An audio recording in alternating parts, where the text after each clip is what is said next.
लोगों के अधिकार छीन लिए गए, कुछ कर ही नहीं सकते। और इसलिए नहीं कर सकते, इसके मूल में ये है कि जब तक आप इन वर्गों के लोगों को जज नहीं बनाएंगे हाई कोर्ट और सुप्रीम कोर्ट में, ओबीसी, एससी और एसटी के, तब तक उनके जब हक छीने जा रहे हैं तो उनको रिव्यू करने वाला कोई होगा नहीं। जब से ये रिजर्वेशन लागू हुआ है, मोर देन 400 आईएएस और IPS officers belonging to candidates belonging to SC, ST और OBC classes have not been sent to the training. ये लगातार जो अन्याय हो रहा है, अगर ये अन्याय होता रहेगा तो आप जानते हैं फिर तो इसका परिणाम बहुत ही खराब होता है। कभी कभी जब आदमी निराश हो जाता है तो फिर वो मनचाहे तरीके से भी काम कर सकता है। माओ त्से तुंग जैसे आदमी ने कहा था कि अगर किसी आदमी को चारों तरफ से कभी मत घेरिए, एक रास्ता उसके निकलने के लिए बना रहने दीजिए।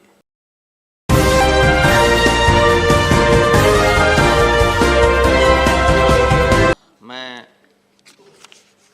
जो विधेयक ये माननीय मंत्री जी द्वारा लाया गया है उसका समर्थन करता हूं, लेकिन 2-3 बातें कहना चाहता हूं।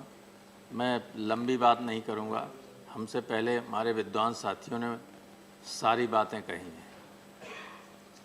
एक तो ये माननीय मंत्री जी की जानकारी में लाना चाहता हूं कि जो बड़े पैमाने पर केस लंबित हैं सुप्रीम कोर्ट और हाई कोर्ट में, वो इसलिए लंबित हैं ज़्यादा क्योंकि अब जजों की और वकीलों की दोनों की कोशिशें ये रहती हैं कि पीआईएल कीजिए, रिट पिटीशन कीजिए। अपील के जो केसेस हैं they are pending for years and years and years and they are piling up. आप कोई ऐसी एजेंसी होनी चाहिए जो देखना चाहें कि इन लोगों के यहाँ अपील के केसेस हैं वो कितने हुए ख़त्म, कितने किनको इन्होंने पूरा सुना है। इंटरेस्ट सिर्फ पीआईएल में है, पीआईएल में लोगों को फंसाने के लिए, उलझाने के लिए, उनसे पैसा मरोड़ने के लिए ये बड़े पैमाने पर चल रहा है। इसलिए जो जेन्युइन केसेस हैं they are not being heard in the courts और न डिसाइड किए जा रहे हैं। दूसरी बात, आप कृपया इस बात पर भी ध्यान दें कि बहुत सारे ऐसे मामले देखने में आए हैं जहां जजेस केस पूरा सुन लेते हैं, केस और जजमेंट रिजर्व कर लेते हैं और जजमेंट 6-6 महीने तक और कई बार सालों तक उस जजमेंट को डिलीवरी ही नहीं करते हैं। आखिर इसके पीछे क्या उद्देश्य है? और अभी जब हमारे सत्ताधारी दल के पहले वक्ता बोल रहे थे, बहुत अच्छे आदमी हैं, बहुत काबिल भी हैं, लेकिन वो लाइन से हटके बहुत बोले। और जो सोशल जस्टिस की बात की है, सही है कि हमारे संविधान की तो प्रस्तावना में ही social, political and economic justice की बात कही है कि जनता को हम दिलाने के लिए कर रहे हैं। लेकिन अब वो बात जो मैं बहुत पहले कह चुका हूँ कई बार, वो मैं कहना नहीं चाहूँगा क्योंकि रूपाला जी अभी खड़े हो गए थे जब ये बोल रहे थे तो मैं नहीं कहना चाहूँगा। लेकिन ये सही है कि जब सोशल जस्टिस की बात करते हैं तो आप ये देखें कि पिछले कई वर्षों से, ये नहीं है केवल 14 से हुआ हो, 14 से पहले भी कुछ जजेस ने ऐसे फैसले दिए कि जो संविधान द्वारा पिछड़ों को, दलितों को और ट्राइब्स को, शेड्यूल्ड ट्राइब्स को जो अधिकार मिले थे उनको धीरे धीरे छीन लिया। विधि सम्मत अधिकारों को जो आपने, चाहे वो अन्य केसेस हुए हों, पहले बड़ी बेंच ने 11 जजेस की, 9 जजेस की बेंच ने फैसले किए तो इलाहाबाद हाई कोर्ट के एक जज ने उसके खिलाफ फैसला दे दिया और वो मान्य हो गया। लोगों के अधिकार छीन लिए गए, कुछ कर ही नहीं सकते। और इसलिए नहीं कर सकते, इसके मूल में ये है कि जब तक आप इन वर्गों के लोगों को जज नहीं बनाएंगे हाई कोर्ट और सुप्रीम कोर्ट में, ओबीसी, एससी और एसटी के, तब तक उनके जब हक छीने जा रहे हैं तो उनको रिव्यू करने वाला कोई होगा नहीं। ऊपर बेंच में होगा ही नहीं, जैसा चाहे वैसा कर दो। अभी रोजाना ऐसा होता है और उसका सहारा लेके डीओपीटी में बैठे हुए लोग कितना अन्याय आईएएस और आईपीएस सिलेक्ट हो जाते हैं, उनके साथ करते हैं जिसकी आप कल्पना नहीं कर सकते। अभी 2 दिन पहले एक लड़का आया था, 2018 में आईएएस में सिलेक्ट हो गया। उसने कहा कि साहब मुझे इसलिए ये कह रहे हैं कि ये तय नहीं है कि तुम क्रीमी लेयर में हो या नहीं हो।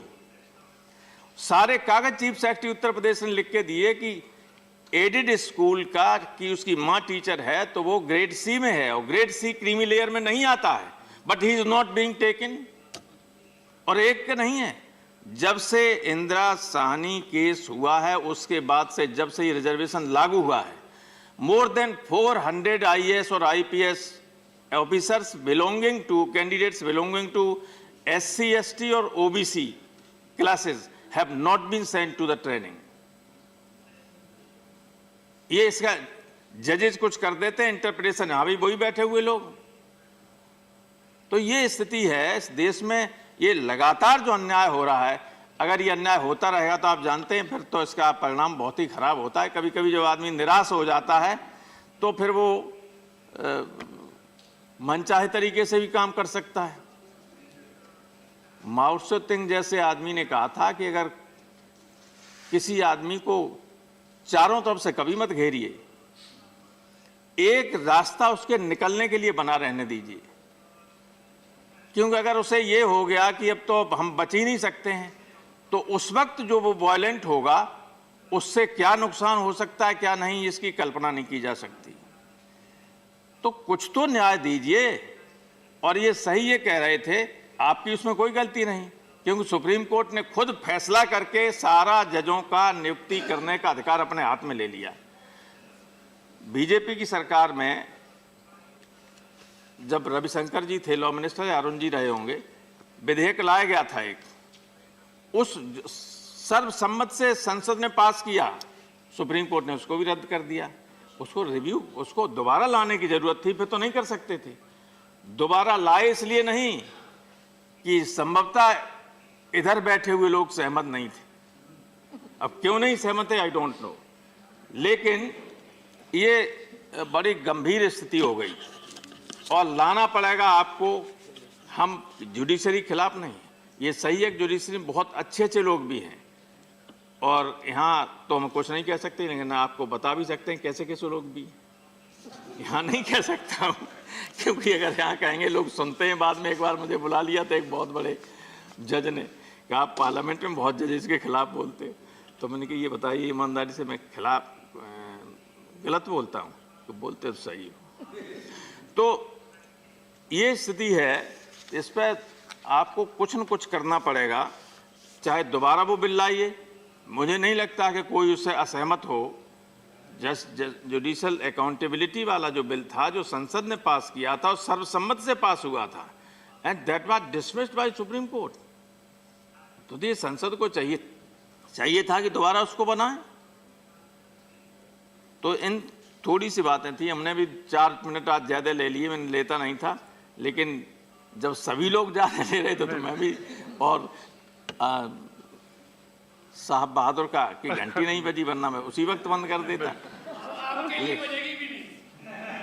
बहुत बहुत धन्यवाद आपको। धन्यवाद प्रोफेसर साहब।